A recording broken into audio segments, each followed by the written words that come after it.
Good morning વિદ્યાર્થી મિત્રો. હવે હાઇડ્રોકાર્બનના ગયા લેક્ચરમાં આપણે સ્વાધ્યાયના 12 પ્રશ્ન સુધી વાત કરેલી હતી, બરાબર. આજના લેક્ચરમાં આપણે બાકીનું સ્વાધ્યાય કમ્પ્લીટ કરીશું, બરાબર. એની પહેલાં આજનો 13મો પ્રશ્ન મોસ્ટ આઈએમપી પ્રશ્ન છે. એમાં આપણને કાર્બનિક પરિવર્તન પૂછેલા છે. જો 12મામાં કાર્બનિક પરિવર્તન સૌથી અગત્યની વસ્તુ છે, બરાબર.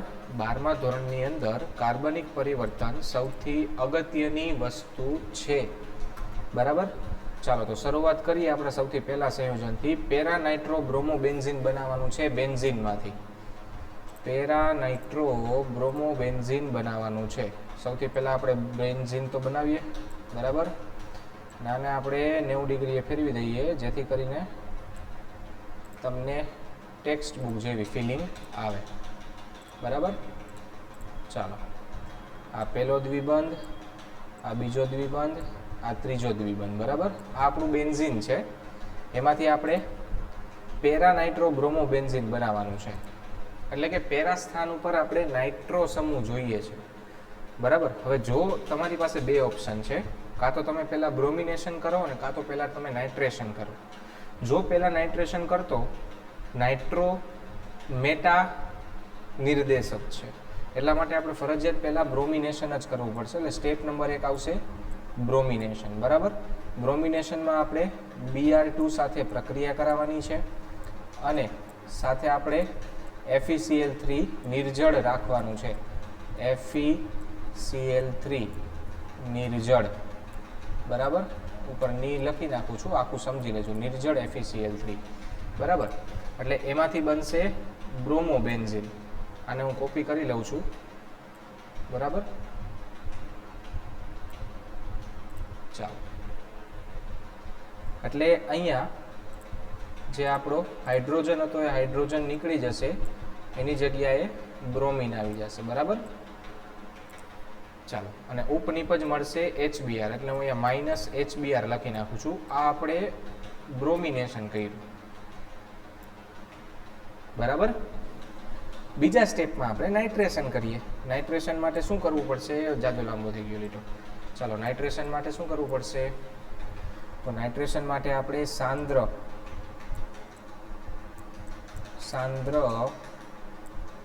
HNO3 લેવું પડશે, બરાબર. અને સાંદ્ર H2SO4 લેવું પડશે. સાંદ્ર H2SO4, બરાબર. ચાલો, એટલે એમાંથી આપણને શું મળશે? તો એમાંથી આપણને મળશે, ઉપર બ્રોમિન તો છે જ પહેલેથી, બરાબર. ચાલો, ઉપર બ્રોમિન અને પેરા સ્થાન ઉપર આપણને નાઇટ્રો મળશે, NO2, બરાબર. હવે બ્રોમિન છે એ ઓર્થો પેરા નિર્દેશક છે, એટલે એક મળશે para nitro benzene, para nitro bromo benzene, અને બીજું મળશે એ ઓર્થો નાઇટ્રો બ્રોમો બેન્ઝીન. આને થોડુંક હું લાંબુ કરી નાખું જેથી આપણો બીજી નિપજ સમાઈ જાય આમાં, બરાબર. ઓકે, ચાલો.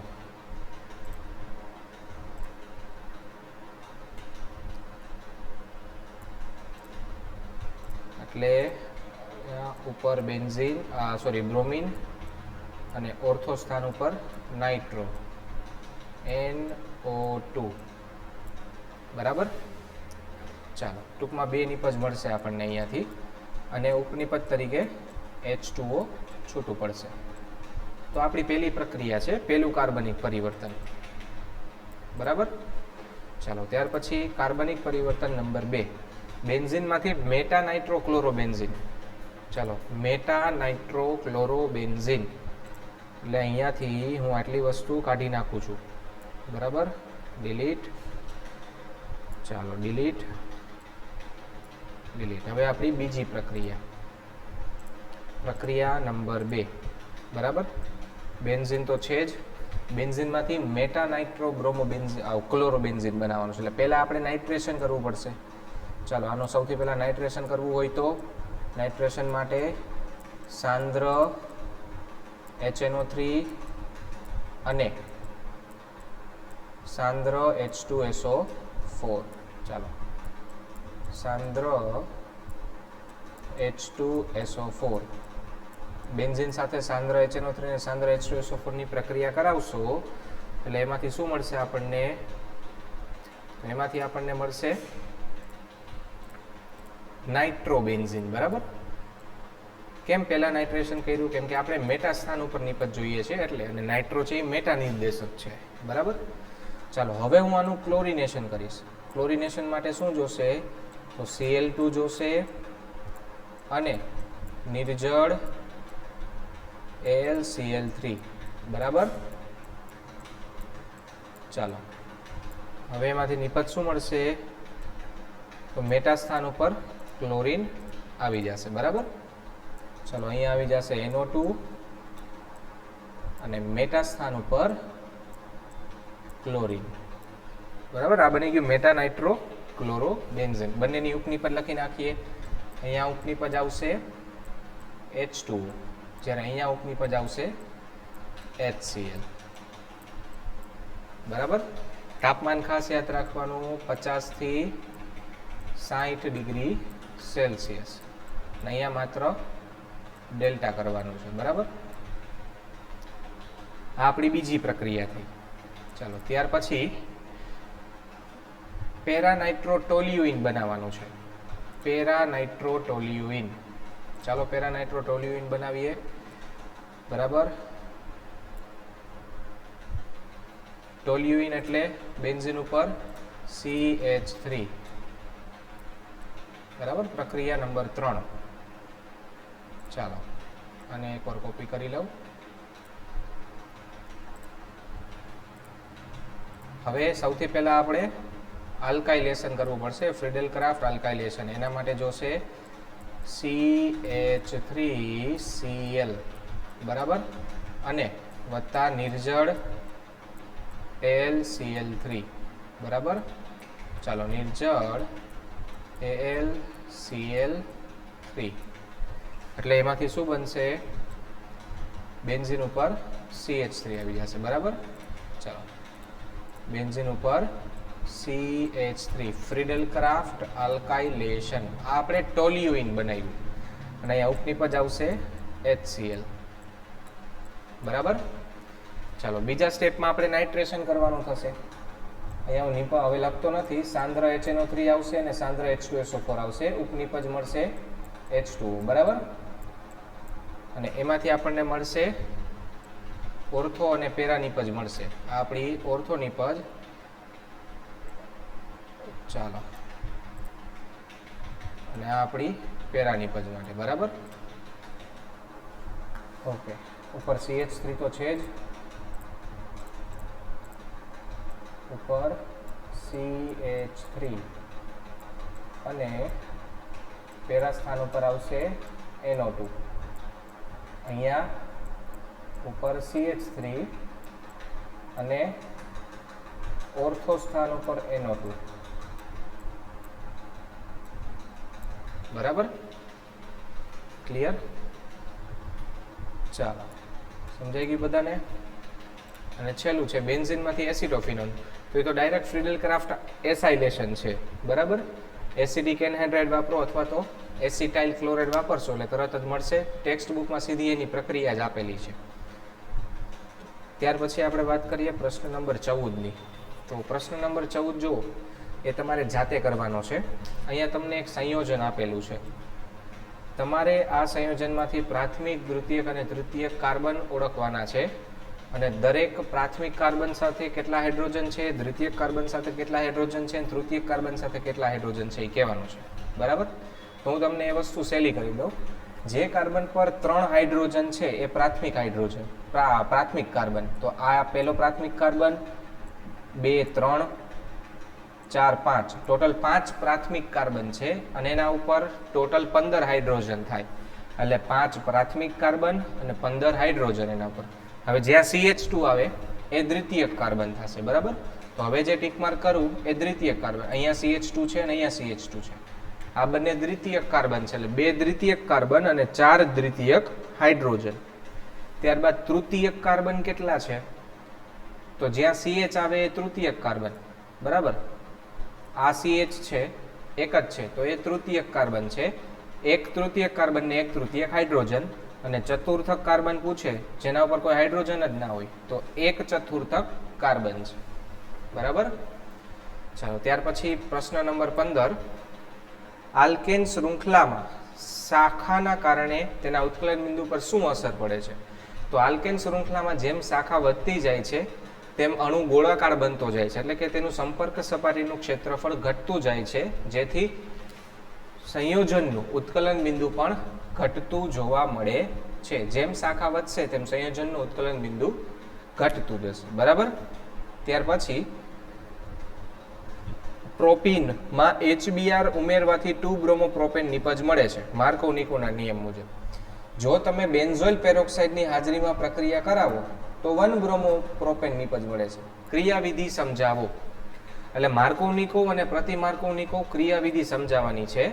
તો એ આપણે ઓલરેડી ભણી જ ગયા છીએ, બરાબર. તો આપણે એમાં ટાઈમ નહીં બગાડીએ, હું તમને જવાબ ટીક માર્ક કરાવી દઉં છું. ઓકે, ચાલો. આ બનાવટ આવી, હવે રાસાયણિક ગુણધર્મ આવ્યા, બરાબર. ચાલો હવે સૌથી પહેલા અહીંયા માર્કોવ-નિકોવનો નિયમ આવ્યો, બરાબર. અહીંયાથી માર્કોવ-નિકોવનો નિયમ શરૂઆત થાય છે પેજ નંબર 389 ઉપરથી. માર્કોવ-નિકોવનો નિયમ આખો પૂરો થાય, ત્યાર પછી પ્રતિ માર્કોવનો નિયમ આખો પૂરો થાય અને કોયડા નંબર 13.12 ચાલુ થાય ત્યાં સુધી એનો જવાબ છે. 5 માર્કનો મોસ્ટ આઈએમપી પ્રશ્ન છે, બરાબર. ચાલો ત્યાર પછી વાત કરીએ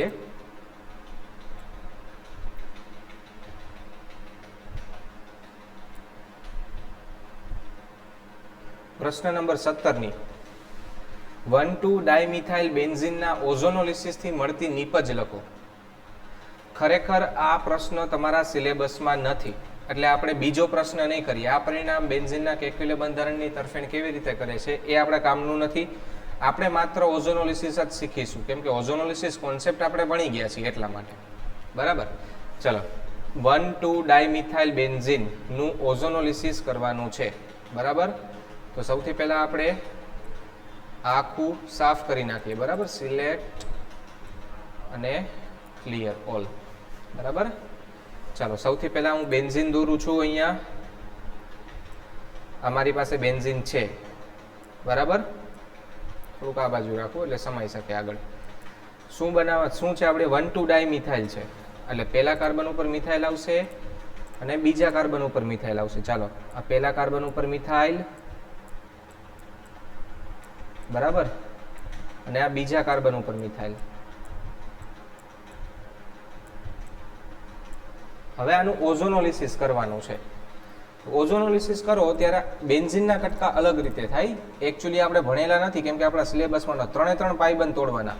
આ પહેલો પાઇબંધ તોડ્યો, આ બીજો પાઇબંધ તોડ્યો અને આ ત્રીજો પાઇબંધ તોડ્યો, એટલે ટોટલ આપણી પાસે 3 કટકા થયા. જો બરાબર સમજાણું તમને? 3 કટકા કર્યા આપણે. હવે એમાંથી તમે નિપજ લખો તો સૌથી પહેલા તો O3 રાખવું પડશે અને બીજા સ્ટેપમાં Zn વત્તા H2, 2 સ્ટેપ સાથે જ કરીએ છીએ, બરાબર. આ સ્ટેપ નંબર 1 અને આ સ્ટેપ નંબર 2, બરાબર. ચાલો આ કટકામાં શું છે જોવો જોઈએ. તો CH સિંગલ બોન્ડ CH, બરાબર છે, અને 2 ઉપર દ્વિબંધમાં ઓક્સિજન આવશે, કેમ કે 2ના પાઇબંધ તૂટેલા છે.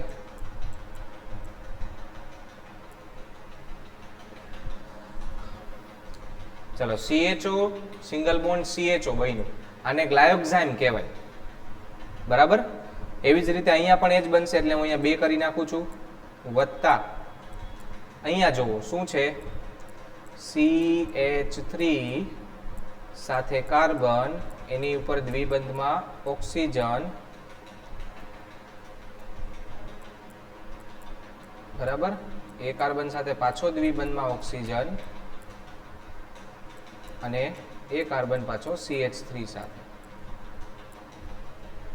ક્લિયર? બરાબર. કેમ કે જો આ બંને કાર્બનનો દ્વિબંધ તૂટે છે એટલા માટે. આ આપણી પહેલી 2 નિપજ થઈ, બરાબર. આને ડાયમિથાઇલ ગ્લાયોક્સાઇમ કહેવાય. આ ખાલી ગ્લાયોક્સાઇમ છે, બે ઉપર CH લાગે એટલે એને ડાયમિથાઇલ ગ્લાયોક્સાઇમ કહેવાય. બરાબર. હવે આ બંધનો સ્થાન બદલાવી નાખીએ. બરાબર. એટલા માટે હું ફરીથી નવું બેન્ઝીન દોરું છું અહીંયા. ચાલો, આ મારું નવું બેન્ઝીન છે જેને હું 90 ડિગ્રીએ ફેરવું છું. બરાબર. અને એની અંદર હવે દ્વિબંધ જે હું મૂકીશ એ ઊંધી દિશામાં મૂકીશ. અહીંયા દ્વિબંધ મૂકું છું, અહીંયા દ્વિબંધ મૂકું છું અને અહીંયા દ્વિબંધ મૂકું છું. બરાબર. ચાલો, નાનું એટલા માટે કર્યું છે કે અહીંયાથી હું પેજ થોડુંક મોટું કરી નાખું એટલે સમજાય આપણને. ચાલો, ઓકે. હવે પહેલા કાર્બન ઉપર CH3, પહેલા કાર્બન ઉપર CH3 અને બીજા કાર્બન ઉપર CH3. ચાલો, હવે દ્વિબંધને તોડીએ આપણે. બરાબર. તો દ્વિબંધને કેવી રીતે તોડશો? ત્રણ પાઇબંધને તોડવાના. આ પહેલો પાઇબંધ તોડ્યો, ત્યાર પછી આ બીજો પાઇબંધ તોડ્યો, ત્યાર પછી આ ત્રીજો પાઇબંધ તોડ્યો. બરાબર. અહીંયાથી હું હવે ડિટેલ કોપી કરી લઉં છું. ઓકે, બીજી વાર ના લખવી પડે એટલે આટલી ડિટેલ આપણે કોપી કરી લઈએ કેમ કે એની જ પ્રક્રિયા કરવાની છે. ઓકે, ચાલો, આ ડિટેલ આપણે કોપી કરી લીધી અને હવે આગળ પ્રક્રિયાની નીપજ લખીએ. તો સૌથી પહેલા અહીંયાથી એક કાર્બન છે એના ઉપર CH3 છે. બરાબર. એટલે આ કાર્બન ઉપર આવશે દ્વિબંધમાં ઓક્સિજન અને નીચેનો જે કાર્બન છે એ CH છે. બરાબર. આ આપણી પહેલી નીપજ. એ જ નીપજ અહીંયા પાછી બીજી વાર બનશે. બરાબર. અને ત્રીજું બનશે એ શું હશે? તો એ ગ્લાયોક્સાઇમ હશે. એટલે કે CHO સિંગલ બોન્ડ CHO. તો ટોટલ આપણને 4 પ્રકારની અલગ અલગ નીપજો મળે છે. 2A અને 2A. સમજાઈ ગયું બધાને? ચાલો, ત્યાર પછી 18મો પ્રશ્ન. આ તમારા સિલેબસમાં નથી પણ આપણે ઓઝોનોલિસિસ ભણી ગયા છીએ એટલે મેં તમને એ કરાવ્યું છે. બરાબર. બેન્ઝીન, નોર્મલ હેક્ઝેન અને ઇથાઇનની એસિડિક વર્તણૂકના ઉતરતા ક્રમમાં ગોઠવો. હાલો, બેન્ઝીનમાં સંકરણ sp2, હેક્ઝેનમાં sp3, ઇથાઇનમાં sp. જેમ S સ્વભાવ વધારે એમ એસિડિક ગુણધર્મ વધારે આપણે જાણીએ છીએ. એટલે ઇથાઇન છે એ પહેલા નંબરે આવશે સૌથી વધુ એસિડિક, પછી બેન્ઝીન આવશે અને ત્યાર પછી હેક્ઝેન આવશે ત્રીજા નંબરે. બરાબર. કારણ શું? તો બેન્ઝીનમાં sp2 સંકરણ છે, હેક્ઝેનમાં sp સંકરણ છે, sp3 સંકરણ છે અને ઇથાઇનમાં sp સંકરણ હોવાથી S સ્વભાવ જેની અંદર વધારે હોય તે કાર્બન વધારે વિદ્યુત ઋણતા ધરાવે છે. તેથી તે વધુ ધ્રુવીય છે અને આસાનીથી પ્રોટોન મુક્ત કરી શકે છે. એટલા માટે ઇથાઇન સૌથી વધુ એસિડિક, પછી બેન્ઝીન અને પછી હેક્ઝેન. બરાબર. ચાલો, ત્યાર પછી 19મો પ્રશ્ન. શા માટે બેન્ઝીનમાં ઇલેક્ટ્રોન અનુરાગી વિસ્થાપન પ્રક્રિયા સરળ અને કેન્દ્રાનુરાગી વિસ્થાપન પ્રક્રિયા મુશ્કેલ છે? કારણ કે બેન્ઝીનની અંદર રહેલા 3 પાઇબંધ સતત સ્થળાંતરિત થતા રહેતા હોય છે. એટલે કે 6 પાઈ ઇલેક્ટ્રોન વિસ્થાનીકૃત થયેલા છે. બરાબર. તેથી બેન્ઝીન ઇલેક્ટ્રોન વધારે પ્રમાણમાં ધરાવે છે. તેથી તે સરળતાથી ઇલેક્ટ્રોન અનુરાગીને આકર્ષે છે. બરાબર. અને કેન્દ્રાનુરાગીને અપાકર્ષે છે. તેથી ઇલેક્ટ્રોન અનુરાગી પ્રક્રિયા સરળ છે અને કેન્દ્રાનુરાગી પ્રક્રિયા મુશ્કેલ છે. બરાબર. ત્યાર પછી 13.20 નીચે દર્શાવેલા આ મોસ્ટ IMP 13.20 ખાસ લખી નાખજો. 13.20 most IMP most important question છે. બરાબર. ચાલો, નીચે દર્શાવેલા સંયોજનોને કેવી રીતે બેન્ઝીનમાં રૂપાંતરિત કરી શકાય છે? તો ઇથાઇન ચક્રીય પોલિમરાઇઝેશનથી બેન્ઝીન બનાવી શકશો. ઇથાઇનનું ચક્રીય પોલિમરાઇઝેશન કરો તો એને બેન્ઝીનમાં રૂપાંતરિત કરી શકાય છે. બરાબર. આપણે ભણી ગયા આલ્કાઇનમાં. ત્યાર પછી હેક્ઝેન. હેક્ઝેનનું એરોમેટીકરણ કરવું પડે. બરાબર. એ પણ આલ્કેનના રાસાયણિક ગુણધર્મોમાં આવી ગયું છે. તો આ બંનેના જવાબ ત્યાંથી લખવાના છે. હવે ઇથિનમાંથી બેન્ઝીન કેવી રીતે બનાવવું? તો પહેલા ઇથિનમાંથી ઇથાઇન બનાવવું જોશે. એ આપણે ઓલરેડી ભણી ગયા છીએ. હું તમને બતાવી દઉં ક્યાં ભણ્યા એ. બરાબર. જુઓ, તમારી નજર સામે જે વસ્તુ મૂકી દઉં. ઇથિનમાંથી બેન્ઝીન કેવી રીતે બનાવવું? જો આવી રહ્યું, અહીંયા આપણે ઇથિન બનાવ્યું હતું, અહીંયાથી તમારો જવાબ આવશે. ઇથિનનું બ્રોમિનેશન કર્યું એટલે વિસિનલ ડાયબ્રોમાઇડ બન્યું.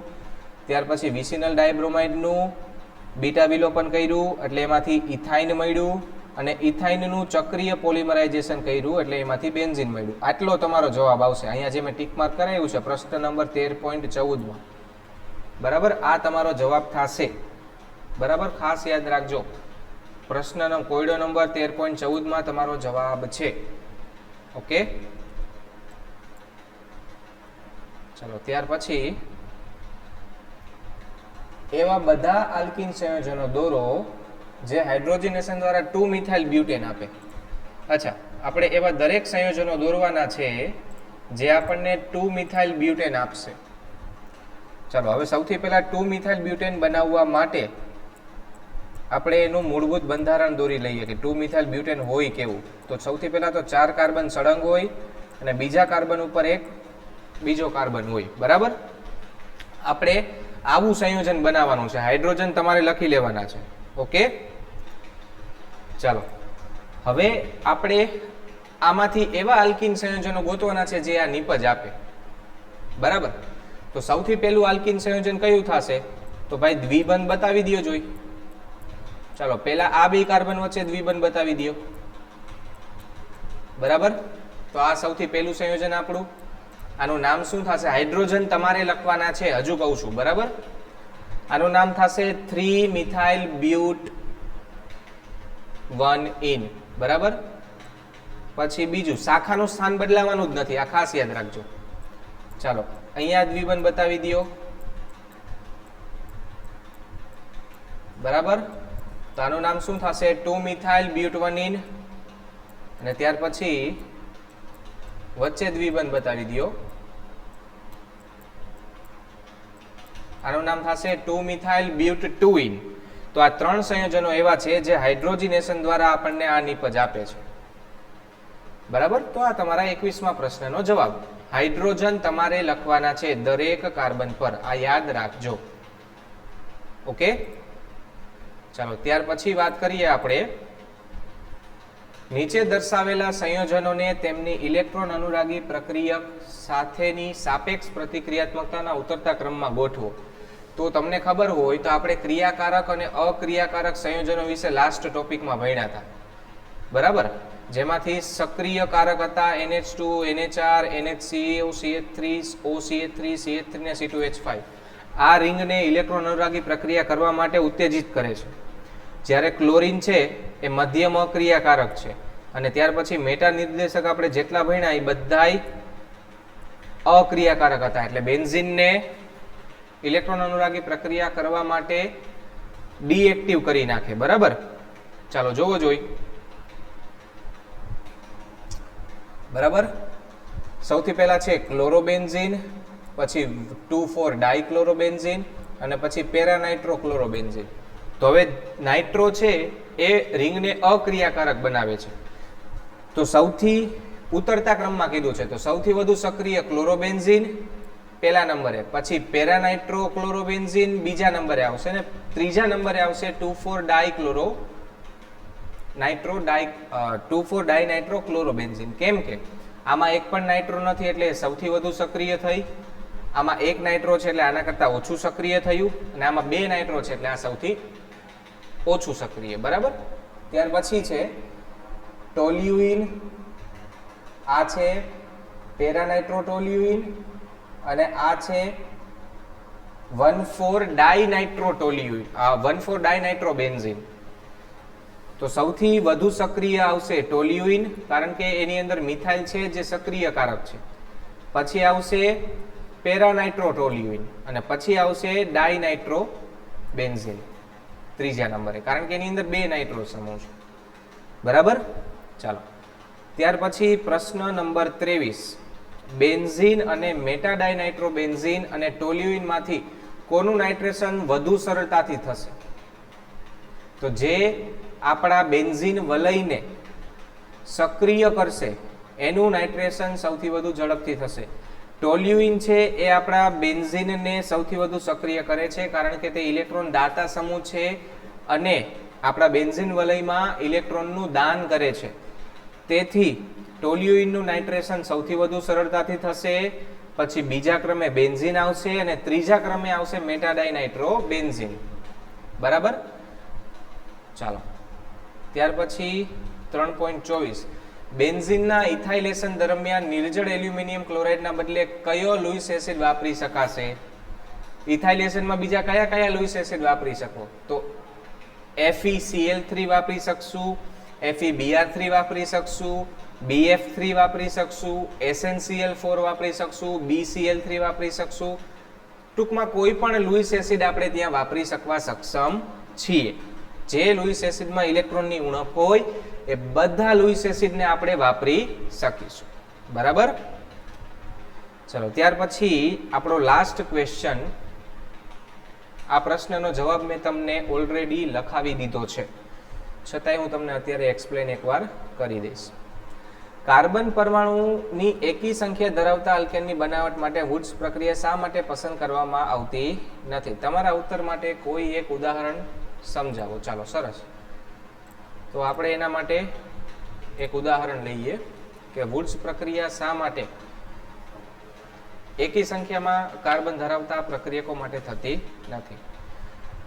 ચાલો સૌથી પહેલા આપણે ધારો કે લીધું છે CH3Br, બરાબર. એની હું સોડિયમ સાથે પ્રક્રિયા કરાવું છું. મેં બે અલગ અલગ સોડિયમ લીધા છે, બરાબર. અને ફરી પાછું BrCH3, બરાબર. ચાલો અહીંયાથી એને Br નીકળશે ને અહીંયાથી એને Br નીકળશે ને આ બે કટકા જોડાઈ જશે એટલે એમાંથી બનશે CH3CH3.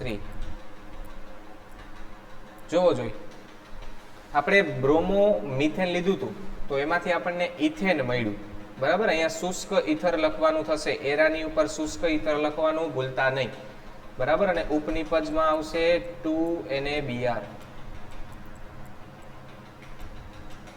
સમજાણું? હવે ધારો કે આપણે એકી સંખ્યામાં બનાવવું છે તો આપણે બંને પ્રક્રિયકને અલગ અલગ લેવા પડશે. એટલે કે જો આપણે એક CH3Br લીધું છે, ચાલો એક આપણે લીધું છે CH3Br, તો હું બીજું લઈશ CH3CH2Br, એટલે કે બ્રોમો ઇથેન લઈ લઈશ, બરાબર. ચાલો CH3, અચ્છા ઊંધું લખવાનું છે કા. ચાલો Br CH2 અને CH3, બરાબર. હવે અહીંયા તમે NaBr ને કાઢી નાખો એટલે તમારી પાસે આવી જશે પ્રોપેન, બરાબર. CH3 CH2 અને ફરી પાછું CH3. આ તમે પ્રોપેન બનાવ્યું, પરંતુ અહીંયા તકલીફ શું છે? તો તમે જ્યારે આ પ્રક્રિયા કરો છો ત્યારે સાઈડમાં આ પ્રક્રિયા પણ થશે, કારણ કે એમાં CH3Br છે જ, તો CH3Br નો બીજો અણુ એકબીજા સાથે જોડાઈને ઇથેન પણ બનાવશે, બરાબર. અને બે CH2CH3Br CH2CH3Br પ્રક્રિયા કરીને બ્યુટેન પણ બનાવશે. એટલે આપણને ઇથેન, પ્રોપેન અને બ્યુટેનનું મિશ્રણ મળશે, જેના ઉત્કલન બિંદુ વચ્ચે ખૂબ જ ઓછો તફાવત છે, જેના લીધે એમને અલગ કરવા મુશ્કેલ પડે છે. તેથી એકી સંખ્યા ધરાવતા આલ્કેનની બનાવટ માટે વુડ્સ પ્રક્રિયા વાપરી શકાતી નથી, કારણ કે તેનાથી આપણને આલ્કેન સંયોજનોનું મિશ્રણ મળે છે. કોઈ એક નિપજ જે આપણે જોઈએ છે એ મળતી નથી. એટલા માટે વુડ્સ પ્રક્રિયા એકી સંખ્યા ધરાવતા હાઇડ્રોકાર્બન એટલે કે આલ્કેન બનાવવા માટે વ્યાજબી ગણાતી નથી, બરાબર. તો અહીંયા આપણું ચેપ્ટર નંબર 13 આખું કમ્પ્લીટ થાય છે. નેક્સ્ટ લેક્ચરમાં આપણે નવા ચેપ્ટરની શરૂઆત કરીશું, બરાબર. Thank you so much.